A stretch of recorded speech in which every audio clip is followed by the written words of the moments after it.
슬기로운 신앙생활 예배 교육 말씀입니다. 예배 드릴 때 자세가 온전해야 합니다. 예배 드릴 때 몸을 이리저리 비틀고 하는 것도 하나님 앞에 큰 신뢰입니다. 다리를 꼬고 있는 것도 예배 때 버릇 들이면 안 됩니다. 또 예배 때 자꾸 조는데 정신 사상이 흐리멍텅하기 때문에 조는 것입니다. 물론 졸 때는 귀신도 오고 마귀도 옵니다. 정신이 흐리멍텅하지 않으면 절대 예배 때 안 좁니다. 하나님께서 어명을 선포하시는데 감히 졸 수가 없습니다. 선생님은 15일 동안 앉았어도 말씀 들을 때 안 졸아봤습니다. 정신이 흐리멍텅하면 육신도 일체되어 버립니다. 그래서 그런 사람들을 보면 정신이 흐리멍텅하다고 판단이 나온다는 것입니다. 말씀할 때 보면 사탄과 귀신들이 옵니다. 귀신들이 오고 마귀들이 와서 자꾸 졸게 만들고 그럽니다. 하나님의 성전인데 어떻게 올 수 있나 하지만 사탄 마귀는 자기의 생각대로 따라다닙니다. 자기의 생각과 행실이 사탄 마귀를 오게 하는 것입니다. 환경이 좋은 교회에 와도 자기가 나쁜 마음을 먹고 있으면 귀신이 옵니다. 좋은 마음을 먹고 있으면 귀신이 안 온다는 것입니다. 아무리 나쁜 장소에 있어도 사상이 투철하면 귀신이 안 오고 마귀가 안 오는 것입니다. 좋은 장소 교회에 와 있는데 왜 마귀가 오고 왜 귀신이 올까요? 아무리 좋은 장소에 와 있어도 나쁜 마음을 먹으면 들어온다는 것입니다. 결과를 통해서 안다고 했지요. 육신의 현상을 통해서 마음 현상을 깨닫게 되고 마음의 현상을 통해서 영의 현상을 알 수 있습니다. 그리고 영적인 현상을 통해서 하나님이 자기에게 역사하시는 것을 알 수 있다는 것입니다. 예배 드릴 때도 가만히 있으면 굳어버립니다. 자꾸 목 운동도 해줘야 됩니다. 그러나 예배 시간에 너무 지나치게 하면 눈에 거슬립니다. 자리에 앉았을 때 반듯하게만 있지 말고 말씀에 빠졌을 때는 괜찮지만 빠지기 전에는 운동도 하고 졸리지 않게 하고 들어야 되겠습니다. 졸리면 어떤 방법이 있을까요? 조는 사람들은 대개 보면 무언가를 깊이 생각합니다. 가만히 생각하다가 자꾸 끄덕거립니다. 내가 말하는 것이 현상으로 보이고 환상으로 보입니다. 그러면서 좁니다. 조는 것을 본인이 모릅니다. 이것이 문제입니다. 자기가 졸아도 본인은 안 졸았다고 합니다.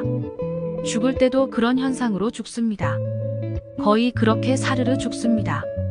조는 사람은 옆 사람이 깨워주지 않으면 모릅니다. 옆 사람이 살살 깨워주기 바랍니다. 졸 때는 본인이 모릅니다. 졸릴 때는 계속 졸립니다. 선생님께 보낸다고 비디오를 찍는데도 조는 것을 봤습니다. 조는 것이 습관되면 안 됩니다. 예배 드릴 때 조는 것이 습관된 사람은 꼭 예배 때만 되면 좁니다. 평소에는 안 졸다가 예배 때 졸면 어떡합니까? 이런 것들을 완벽하게 행해야 되겠습니다. 임금 앞에 가서 졸아보십시오. 임금이 어떻게 생각하겠습니까? 민망하다 할 것입니다. 혼을 낼 것입니다. 하나님 앞에서 졸지 말라는 것입니다. 예배 드릴 때 조는 것은 큰 신뢰입니다. 하나님이 지금 자기 앞에 와서 이야기하는데 잠을 잔다는 것은 있을 수 없습니다. 나는 그 전에 졸릴 때 바늘을 가지고 찌르고 그랬습니다. 그런데 바늘로 찔러도 모르겠더라는 것입니다. 정신을 차려야 안 좁니다. 정신을 바짝 차려야 됩니다. 정신이 조니까 육신이 조는 것입니다. 자세가 온전해야 됩니다. 자세가 흐트러지면 안 됩니다.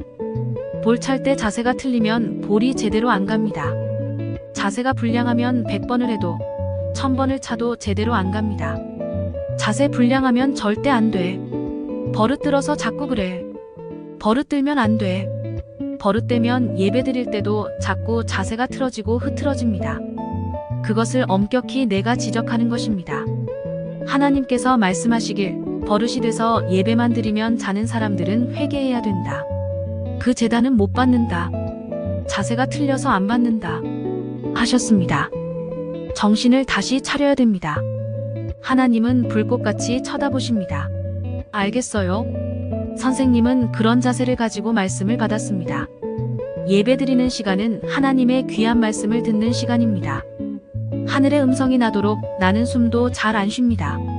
물론 움직이는 것도 안 움직이고 숨도 안 쉬고 하늘의 말씀을 받을 때 그렇게 받습니다. 먹는 것은 화장실을 가지 않도록 밥을 안 먹었습니다. 하나님의 위대한 말씀이 언제 올지 모르니까요. 우리의 시간을 맞춰서 오는 것이 아니라 하늘의 시간에 맞춰서 옵니다. 예배드리는 시간은 참 중요한 시간입니다.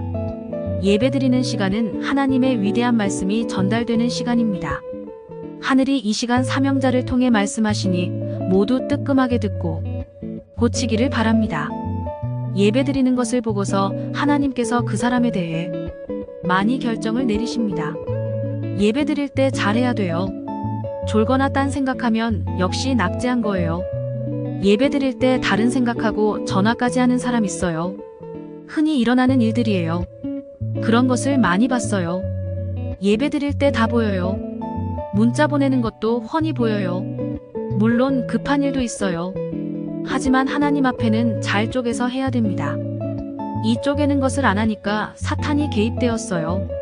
사탄이 개입된 것은 안 받아요. 사탄을 상징한 솔개가 뱅뱅 돌면서 힐문하고 있는 거예요. 하나는 받고 하나는 안 받았어요. 이래서 결국 결과로 볼 때에 더러운 것, 죄, 모순, 바로 하나님 앞에 합당치 못한 것은 쪼개내야 합니다. 시대의 신부가 되었으니 깨끗해야 해요. 그릇된 것, 잘못된 것을 하나님이 보실 때 그냥 칼이 지나갑니다. 이건 메시아도 막을 수 없어요. 막으려면 그 전에 회개시켜야 됩니다. 나는 반드시 이렇게 하라. 분명히 전달했어요. 똑바로 해야 합니다. 하나님 칼이 지나가면 나는 못 막아요. 그땐 끝나는 거예요. 소나무 잘라놨으면 끝난 거예요. 며칠 전까지는 새파랗죠. 마르기 시작하면 안 된다는 거예요.